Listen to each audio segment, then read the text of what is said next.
Бидејќи можам долго да го носам низ реката на интервјуата мои што ги напишав или што би можела да ги напишам, во последен миг денес, во 5:30, 6 одлучив да напишам 2 странички за да евентуално, ако зборувам нешто дополнително, тоа биде како одговор на ваше прашање, за да има некој интервју, нели? На почетокот би сакала да кажам дека интересно е што објавувањето на оваа книга меѓу другото се совпаѓа со смртта, да речам, од умирањето на неколку важни дневни весници и медиуми во Републикава. Колку што е тоа тежок, несреќен и така, да кажем, по однос на состојбите, по однос на самите новинари, заканувачки чин, толку говори сепак за одумирањето на една авторитарна држава, на едно време кое ни беше бреме на сите нас и поради тоа верувам дека, нели, како во сите подлабоки филозофии и мудрости, после смртта следи нов живот, една послободна атмосфера во нашава држава, така што пожелувам, нели, да се случи нешто добро за сите новинари, за сите медиуми во Македонија, кои ќе го застапуваат гласот на слободата. Мојата книга ја нареков Македонски волнени времиња. Вие знаете дека во едно време, кога пред распадот на Југославија, имавме една поетска книга во Белград на Гојко Џоло, која се викаше Вунена времена, волнени времиња. Го имаме изразот и кај Цепенков, алудира на време на страф и трепет. И мислех дека од неколку опции, неколку можни избори, дека најмногу се одветствува овој термин, кој се однесува на, како што кажа и Бојан, на 20, како што стои во мојот предговор, на 25 години слободна Македонија, се разбира не целиот овој период е време на страф и трепет, но еден добар дел и токму за тој добар дел, за жал, и некои мои интервјуа или повеќето мои интервјуа кои се овде објавени се критички настроени. Значи, еве мојата прва книга интервјуа со алузивен и символичен наслов Македонски волнени времиња. Поради околностите и потребата да се биде актуелен, интервјуата често се пишуваат во кнап состојба за многу кусо време, па може да се каже дека најмалку внимание им се посветува од нас авторите, но затоа пак најмногу се читаат, имаат најширока публика веднаш по нивното објавување. Интервјуата спаѓаат меѓу најимпулсивните говори. Најмалку подлежат на филтерот на рационалното, човек нема време за автоцензура, некогаш нема време за редактирање на текстот, има нешто стихино во интервјуата, но едновремено поради високата концентрација, добрите интервјуа знаат да бидат синтеза на сознанијата и на чувствата. Знаат да бидат проблесоци кои ги осветлуваат општествените состојби. Улогата на единката во нив, па дури некогаш да бидат и визионерски. Нема интервјуа без грешки. Нема безгрешен текст во интервјуата, ама тоа се грешки врз кои што се темелат новите градби, автентични, нетипични, нестереотипни, неконформистички, како што е случајот со уметноста, впрочем, со книжевноста која ги надминува границите на баналното, на конзервативното и на конвенционалното.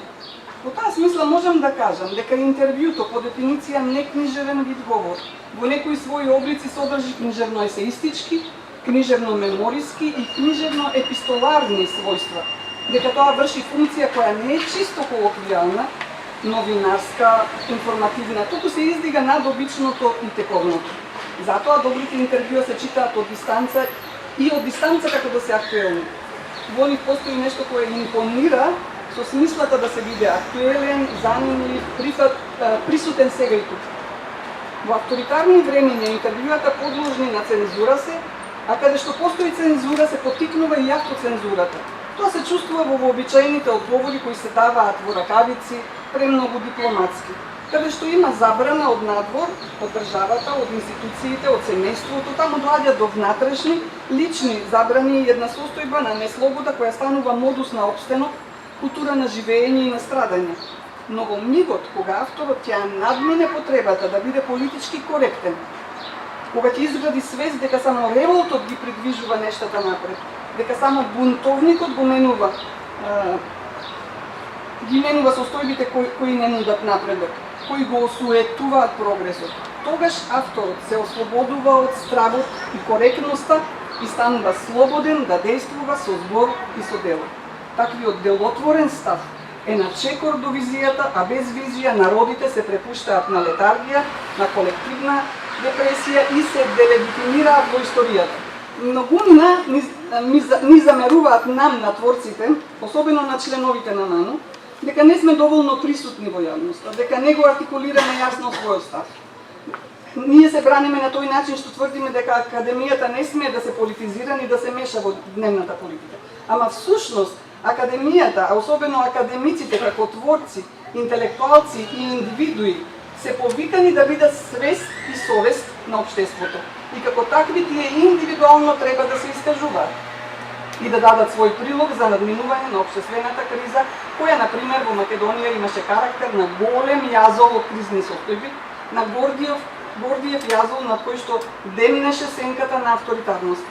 Ние всушност како академици не би смееле да ја партизираме својата активност, ама би морале да бидеме на браникот на слободата на изразот, на браникот на прогресот, на браникот на цивилизацијските и културните вредности. Ако така се сватат нештата, секој од нас поединечно, а потем и на институционално рамниште, ќе прераснеме во делотворна свест и совест на општеството и на светот пошироко. Да не набројувам сега имиња на врвни интелектуалци во светот, од Умберто Еко до Сартр, да речеме, кои одбиле да молчат и несебично се ставиле во одбрана на човековите граѓански и цивилизацијски права на својата држава и во светот. Оваа книга ја подготви благодарение на поттикот од колеги новинари и писатели кои на првот на македонските волнени времења, некаде кон крајот на 2016 година, ми рекоа дека моите интервјуа биле значајни секогаш кога се појавувале и дека би требало да ги објавам во една специјална публикација. Размислив и се фрлив на работа да ги соберам, да ги подредам, да ги селектирам и да ги објавам, без друга поддршка, освен онаа на мојата силна волја. Да ја видам Македонија подобра и послободна, а македонците да ги видам да посакуваат да останат во својата држава и неа да ја унапредуваат. Од поддршката на моето семејство, маш ми Емил и син ми Васил, од поддршката на издавачкиот центар 3 и печатницата Генетис од Почани. Ако интересот за оваа моја книга е голем, верувам дека ќе направиме и второ издание во кое што некои пропуштени интервјуа ќе го најдат своето заслужено место. Јас, драги пријатели, обично пишувам, а вечерва ќе подпишувам, се надевам за вас, примероци од мојата книга Македонски волнени времиња. Би сакала сами да се уверите во актуелноста и во деликатноста на моите ставови, не заради мене и не заради вас, туку за да создадеме сите заедно една висока свест за македонските состојби и за нивната промена на подобро. Зад нас е време на страв и загрозеност, време на лаги и заблуди, ама да помогнеме сите денес да обстане времето на диалог и аргументи, на честност и добронамерност, на слобода, креативност и хуманост, доблести без кои што нема обстанок на современата цивилизација. Ви благодарам.